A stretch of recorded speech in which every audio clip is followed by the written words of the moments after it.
खान आपके सामने हाजिर एक और वीडियो के साथ। और आज की इस वीडियो में दो नहायत अहम खबरें। एक का ताल्लुक है पाकिस्तान के साथ और उसामा सत्ती जिन्हें कुछ रोज़ पहले इस्लामाबाद में एक पुलिस मुकाबले में कत्ल कर दिया गया था, एलिज्ड पुलिस मुकाबले में कत्ल कर दिया था। उस पर एक इंक्वायरी कमीशन बिठाया गया था, उसकी रिपोर्ट सामने आ गई है और उस रिपोर्ट की सिफारिशात क्या हैं, उस रिपोर्ट में क्या कहा गया है, ये मैं आपको बताऊंगी। बहुत ही अहम ये खबर है, इसके लिए आप इस वीडियो को ज़रूर देखें। और दूसरी खबर जो बहुत अहम है पूरी दुनिया के लिए और ख़ास तौर पर अमेरिकन के लिए कि सदर ट्रंप जब से आए हैं अमेरिका में, उन्होंने बहुत सी चीज़ों में हिस्ट्री बनाई है और एक मरतबा फिर अमेरिका की हिस्ट्री के वो पहले सदर हैं जिन्हें 2 मरतबा इम्पीच किया गया। जी हाँ, तकरीबन आधा घंटा पहले ये खबर आई है कि उन्हें इम्पीच कर दिया गया है। सो इन दोनों खबरों के हवाले से मैं आपको अपडेट्स दूंगी। सबसे पहले आते हैं इस्लामाबाद में होने वाले एक बहुत ही अंदोनाक वाक़े के हवाले से, जिस पर तमाम माएँ जो हैं वो उन्होंने जब ये खबर सुनी तो उनके दिल फट गए होंगे। 22 साला नौजवान उसामा सत्ती को पुलिस मुकाबले में कत्ल कर दिया गया इस्लामाबाद में रात के 2 बजे, जब अपने दोस्त को यूनिवर्सिटी हॉस्टल में छोड़कर वापस घर आ रहा था। अब कहा यह गया कि उनकी गाड़ी को रोका गया। जब पुलिस उनकी गाड़ी को रोका, उनको इतला थी किसी डकैती की और उनको शक हुआ।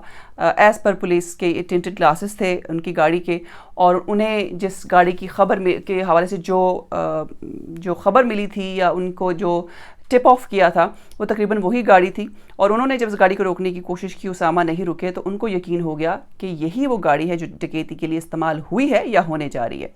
बहरहाल उन्होंने उस गाड़ी पर गोलियों की बौछार की और ड्राइवर को कत्ल कर दिया।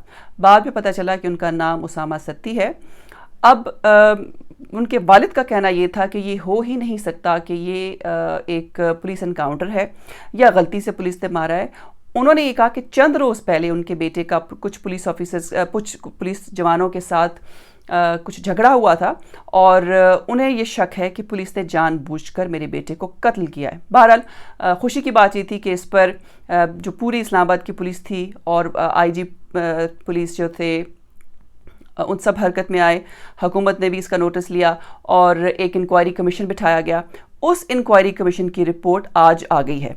अब उस रिपोर्ट के मुताबिक ये फैसला आया है कि मुल्ज़मान ने, यानी कि जो पुलिस के जो सिपाही थे, उन्होंने इस तालिबे इल्म को, उसामा को जानबूझकर कत्ल किया है। ये एक बहुत बड़ी ख़बर है और मुझे जैसे पहले कहा कि खुशी इस बात की है कि चंद रोज़ में ही ये रिपोर्ट आ गई है और अब उनके वालिदैन को, उनके वालिद को, उनकी वालदा को थोड़ा सा इत्मीनान हुआ होगा कि वो जो स्टैंड करते जिस बात पे वो सही थे। अब इस रिपोर्ट में कहा यह गया है कि जो गिरफ्तार होने वाले 5 मुल्ज़िमान थे, यानी कि पुलिस वाले 5 मुल्ज़िमान जो थे, उनमें से 4 मुल्ज़िमान ने गाड़ी के चारों इतराफ से फायरिंग की और गोलियों के निशानात से ऐसा ज़ाहिर होता है कि गोलियां खड़े होकर या बैठकर चलाई गई हैं, जबकि ज़िम्न में पुलिस का मौक़िफ़ था कि गाड़ी ना रोकने पर पुलिस एहलकारों ने मकतूल की गाड़ी पर फायरिंग की थी। अब इस रिपोर्ट में ये कहा गया है कि सामने से गोलियां चलाई गई हैं, खड़े होकर और बैठ के, यानी कि पहले जो शख्स गाड़ी के अंदर मौजूद था उसको पहचाना गया है, उसके बाद उसकी गोलियों पर उसकी गाड़ी पर गोलियों की बौछार की गई, सामने से गोली चलाई गई और जिसकी वजह से 7 गोलियां उसामा के जिस्म में लगी थी, जिसकी वजह से वो मौके पर ही हलाक हो गए थे। अच्छा, इसके अलावा इस रिपोर्ट में भी जिक्र किया गया है कि जाए हादसा से मिलने वाली गोलियों के 22 खोल, यानी कि 22 जो खोल थे वो गोलियों के मिले और उनको 72 घंटों के बाद, 72 आवर्स के बाद फ्रेंजिक के लिए भेजा गया। ये एक और पॉइंट था जिसे लगता है कि जानबूझकर डिले किया गया। उसके अलावा एक और अहम बात जो की गई है इस रिपोर्ट में कि 4 घंटे के बाद उनके जो वालिदैन को इतला दी गई कि उसामा को कत्ल कर दिया गया है।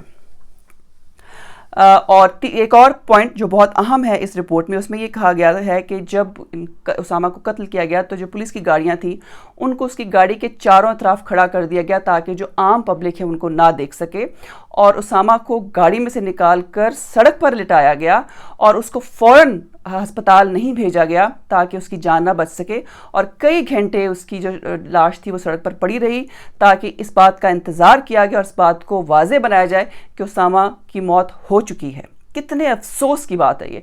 और एक और बहुत ही इम्पोर्टेंट पॉइंट है इस रिपोर्ट में, और वो ये है कि एक तो डिले उनको किया उनको पहुंचाने में, फिर रेस्क्यू 1122 को जब बुलाया गया जाए हादसा पर ताकि ज़ख्मी को ले जाया जाए अस्पताल, तो पुलिस ने जो जो एड्रेस दिया रेस्क्यू 1122 को गलत एड्रेस था, जिसकी वजह से वो लेट पहुंचे और उसामा को अस्पताल पहुंचाने में ताख़ीर हुई।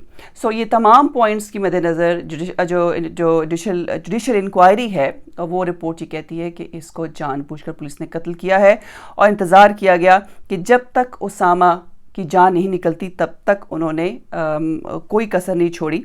पहले तो गोलियां सामने से मारी और फिर उसके बाद उनकी लाश को सड़क पर कई घंटे सड़क पर लिटाए रखा और रेस्क्यू 1122 को भी जो गलत एड्रेस दिया गया। So very sad, but again Sahiwal वाक़े के बाद जो कि बहुत बड़ा बदनुमा धब्बा था हमारी हुकूमत पर, उन्होंने इस वाक़े के बाद फ़ौरन नोटिस लिया, तमाम मशीनरी जो है वो हरकत में आई और एक रिपोर्ट बहुत कम अरसे में सामने आ गई है, which is a good thing. लेकिन अभी कोर्ट में जाएगी और जब तक अदालती कार्रवाई नहीं होती ऑब्वियसली इस पर अमल दरामद नहीं हो सकता। लेकिन इन 5 मुल्ज़मान को जिस्मानी रिमांड पर पुलिस के हवाले कर दिया गया है। सो अल्लाह करे कि उसामा की फैमिली को इंसाफ मिले। अब आते हैं जी दूसरी खबर की तरफ कि डोनाल्ड ट्रंप को इम्पीच कर दिया गया है। पहले प्रेसिडेंट हैं ये अमेरिकन हिस्ट्री में जिनको सेकेंड टाइम इम्पीच किया गया। पहली जो इम्पीचमेंट थी इनकी वो नवंबर 2019 में हुई थी, जिसका फरवरी में 20 में फ़ैसला आ गया था उनके हक़ में। और जो इम्पीचमेंट थी मतलब इक्विटल हो गया था सदर ट्रंप का, वो सक्सेसफुल नहीं हुई थी इम्पीचमेंट, लेकिन और वो थी यूक्रेन के हवाले से। अब जो इम्पीचमेंट हुई है वो कैपिटल हिल के वाक़े की वजह से हुई है, जिसमें इल्ज़ाम ये है डोनाल्ड ट्रंप पे कि उन्होंने इंसाइट किया जो उनके सपोर्टर्स थे। और जब जो बाइडन की फतह की तौसीक हो रही थी सेनेट में, तो उस वक्त उन्होंने कहा कि उनकी कामयाबी को छीना गया है और अब बाहर निकलो और अपना जो हमला कर दो, जिस पर उन्होंने धावा बोल दिया और एक पुलिस समेत 6 लोगों की जान भी गई। सो ये इल्ज़ाम है डोनाल्ड ट्रंप पे और उन पर impeachment with in a days. कल ये खबर आई थी कि उनको इम्पीच किया जा सकता है और आज उनको इम्पीच कर दिया गया है। इस वोट के दौरान जो अक्सर जो अरकान थे उन्होंने अपनी जमात के एतबार से वोट डाला और 10 रिपब्लिकन्स ने इम्पीचमेंट के हक़ में वोट डाला, जिसके बाद 232 जो रुकन हैं उन्होंने मुआवजे के हक़ में, जबकि 197 इसके ख़िलाफ़ वोट किया। सो रिपब्लिकन्स जो हैं 10 रिपब्लिकन्स ने भी इस इम्पीचमेंट के हक़ में वोट दिया है। अब रिपब्लिकन जमात से जो ताल्लुक़ रखने वाले लोग हैं वो ट्रंप के ख़िलाफ़ भी अब सेनेट में जो है वो चाहते हैं कि ट्रायल हो और इनके ख़िलाफ़ अगर जुर्म साबित होता है तो उन्हें आने वाले किसी भी सदर के ओहदे के लिए के ऊपर फाइज ना होने दिया जाए। अब मैंने अपनी कुछ वीडियोस की हैं और मैंने आपको ये बताया था कि जैसे ही डोनाल्ड ट्रंप ये इलेक्शन हारे और जो बाइडन की फतह हुई तो उन्होंने फ़ौरन अपने सेकंड टर्म के लिए तैयारी शुरू कर दी। आपने देखा होगा कि उनके जो दामाद हैं जैरेड कुशनर, वो सऊदी अरब जा रहे हैं, मुख्तलिफ इसराइल जा रहे हैं, बड़ी बड़ी डील्स कर रहे हैं, यानी एक तरह से अगले इलेक्शंस की तैयारी के लिए वो कोशिश नज़र आए। लेकिन ये जो इम्पीचमेंट है लगता कुछ ऐसा है कि इस इम्पीचमेंट की वजह से इनको सेकंड टाइम प्रेसिडेंट 2024 के इलेक्शन में ये प्रेसिडेंट ना बने वो रोकने की कोशिश की जाएगी। और इस 4 साल दौर में प्रेसिडेंट ट्रंप ने ऐसे ऐसे काम किए हैं और इस किस्म की फ़ैसले किए हैं और ख़ास तौर पर जो वाइट सुप्रीमेसी है वो बहुत ज़्यादा देखने में आई है अमेरिका में, जिससे अमेरिका को नुकसान भी हुआ है। और मेरा ख्याल है कि जो ताकतें जो लेकर आती हैं वाइट हाउस में तमाम लोगों को एज अ प्रेसिडेंट, वो नहीं चाहते कि अब ट्रंप जो है नेक्स्ट प्रेसिडेंट बने। कल ही मैंने एक वीडियो की थी जिसमें आपको बताया कि जितने भी बड़े जाइंट टेक हाउसेस हैं उन्होंने बैन कर दिया है ट्रंप को। सोशल मीडिया ने बैन कर दिया है, वो किसी किस्म का सोशल मीडिया इस्तेमाल नहीं कर सकते। सबसे हैरानगी भी तब हुई कि टिकटॉक के ख़िलाफ़ बहुत बोलते थे ट्रंप और वो उसको बैन करना चाहते थे कि हम टिकटॉक को बैन कर देंगे, ये चाइनीज़ कंपनी है। टिकटॉक ने उससे पहले ट्रंप को बैन कर दिया। So that was hilarious. लेकिन एक चीज़ जो मैं उनकी तारीफ़ करना चाहूँगी डोनाल्ड ट्रंप की, कि वो जो भी उनकी पर्सनैलिटी थी, जो उनको अच्छा या बुरा लगता था वो कह देते थे, वरना आमतौर पर होता ऐसा है कि वो बगल में छुरी और मुंह में राम राम वाला वाक़या होता है। लेकिन ट्रंप जैसे थे, अगर बुरे थे तो वो बुरे थे। और दूसरी एक अच्छी चीज़ जो उनके दौर हुकूमत में रही कि किसी किस्म की कोई जंग शुरू करने की कोशिश नहीं की, कोई जंग नहीं हुई।